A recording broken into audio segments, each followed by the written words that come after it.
संतोष मगर official या आपल्या YouTube चॅनलमध्ये स्वागत आहे. मित्रांनो, या चॅनलला जर सबस्क्राईब केलं नसेल तर सबस्क्राईब करायला विसरू नका, कारण शिक्षक भरतीबद्दलच्या ऑथेंटिक आणि महत्त्वाची माहिती तुम्हाला या चॅनलला पाहायला मिळेल. आजचा जो व्हिडिओ आहे तो व्हिडिओ आहे संस्थेच्या संदर्भातला, आरक्षणाच्या संदर्भात, म्हणजे आरक्षणामुळं भरतीवर परिणाम होऊ शकतो का. तिसरा आहे की आजच्या कॅबिनेटमध्ये शासनाने काय निर्णय घेतलेला आहे या संदर्भातला. मित्रांनो, कागनी तालुका चंदगड जिल्हा कोल्हापूर या ठिकाणची एक संस्था आहे, के.व्ही. चव्हाण पाटील नावाची, आणि या संस्थेवरती 2016 पासून तर 2023 पर्यंत इंग्रजी विषय शिक्षकाची जी जागा आहे ही जागा रिक्त होती. म्हणजे 16 पासून ही जागा भरल्या गेलेली नाही आहे, ही 23 पर्यंत अजूनसुद्धा भरली गेली नाही आहे. आणि या ठिकाणी राजश्री बापू चौगुले या उमेदवाराला त्या ठिकाणी आता नियुक्ती देण्याची प्रक्रिया त्यांनी बॅकडेट अप्रूव्हलला सुरू केलेली आहे. खरं तर या उमेदवाराने सुद्धा टेट परीक्षा दिली आहे आणि यांना मार्क आहेत 49. म्हणजे 49 मार्क असणारा उमेदवार त्या ठिकाणी ती संस्था परस्पर पवित्र पोर्टलला जागा न देता त्या ठिकाणी ते भरत आहेत आणि त्यासाठी ते बॅकडेट अप्रूव्हल टाकून, मागची तारीख टाकून त्याची मान्यता घेण्याची प्रक्रिया त्या ठिकाणी सुरू आहे. खरं तर हा प्रकार काय एका संस्थेमध्ये जे समोर आला आहे, मी जे हे नाव सांगितले हे एका संस्थेचं आहे, एका ठिकाणीही घडलेलं आहे. परंतु सध्या महाराष्ट्रभर असे प्रकार हे सुरू आहेत. मला जी माहिती त्या ठिकाणची मिळाली त्यामध्ये चंदगड या तालुक्यामध्ये अशा अनेक संस्था आहेत ज्या संस्था उमेदवाराला बॅकडेट अप्रूव्हल देत आहेत. त्यानंतर त्यांना ते अप्रूव्हल दिल्यानंतर ते प्रकरण न्यायप्रविष्ट कसं करता येईल त्या शिक्षकाला ते कोर्टामध्ये जायला सांगताय आणि कोर्टामध्ये गेल्यानंतर ती जागा पवित्र पोर्टलला द्यायची गरजच पडणार नाही, कारण की ते ही जी जागा आहे ही जागा न्यायप्रविष्ट आहे असं सांगायचं आणि त्या जागा परस्पर कोर्टाच्या माध्यमातून भरून घ्यायचे असे प्रकार त्या ठिकाणी सुरू आहेत.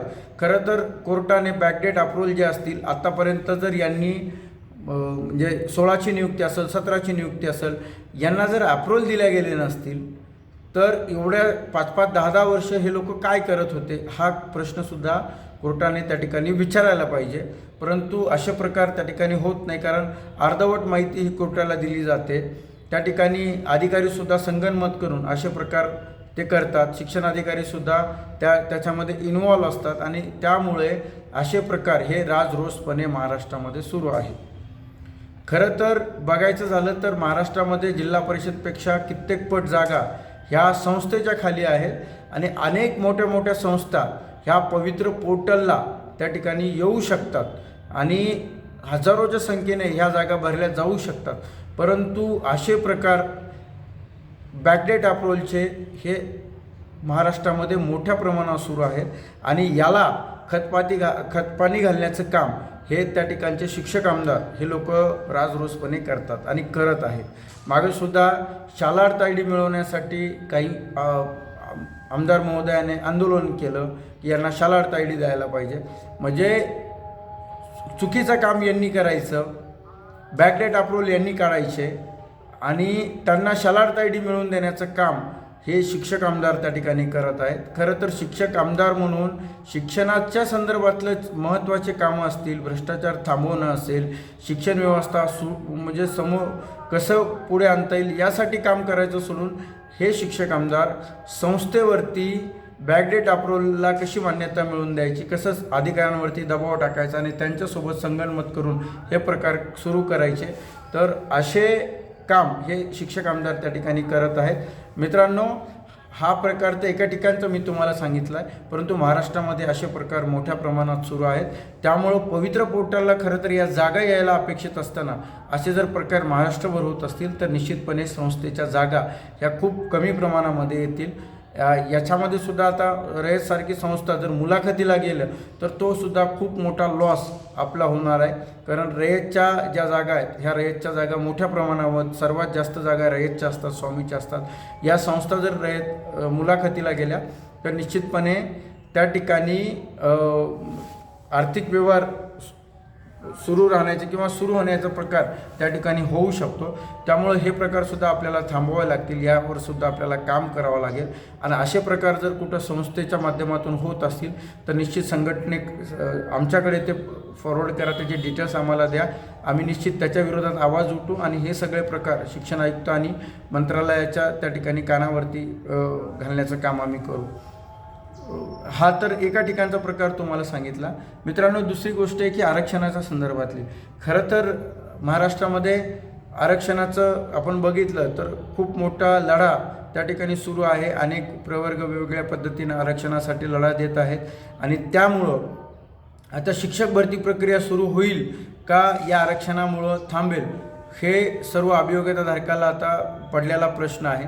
मित्रांनो, 17मध्ये सुद्धा SC-BCचं जे आरक्षण दिलं गेलं होतं त्यावेळेसुद्धा भरती प्रक्रियेला थोडं लेट झालेली होती आणि आत्तासुद्धा अनेक नेते भरती प्रक्रिया सुरू करू नये जोपर्यंत आरक्षण मिळत नाही अशा भूमिकेमध्ये आहेत.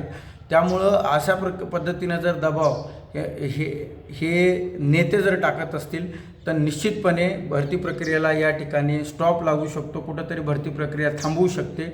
तर या आरक्षणाचा इफेक्ट हा निश्चितपणे भरती प्रक्रियेवरती होऊ शकतो जर अशा पद्धतीच्या मागण्या ह्या सुरूच राहिल्या तर.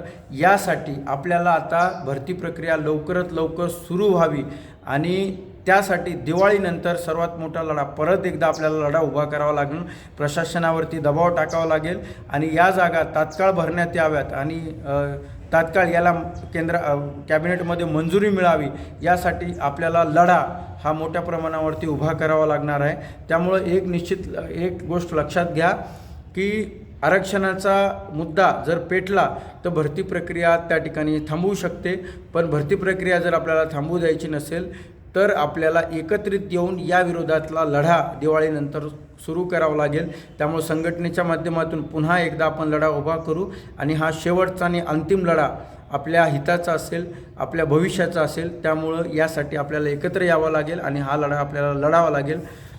मित्रांनो, हे आरक्षणाचा विषय झाला आणि आजच्या कॅबिनेटमध्ये फक्त आश्रमशाळेमध्ये 272 जागेला त्या ठिकाणी गणित आणि विज्ञान विषयासाठीची मंजुरी दिलेली आहे. त्यामुळे आपल्या भरतीला अजून कुठलीच मंजुरी मिळालेली नाही आणि ती मंजुरी आपल्याला लवकर कशी मिळावी यासाठी आपल्याला सर्वांना प्रयत्न त्या ठिकाणी करावे लागतील.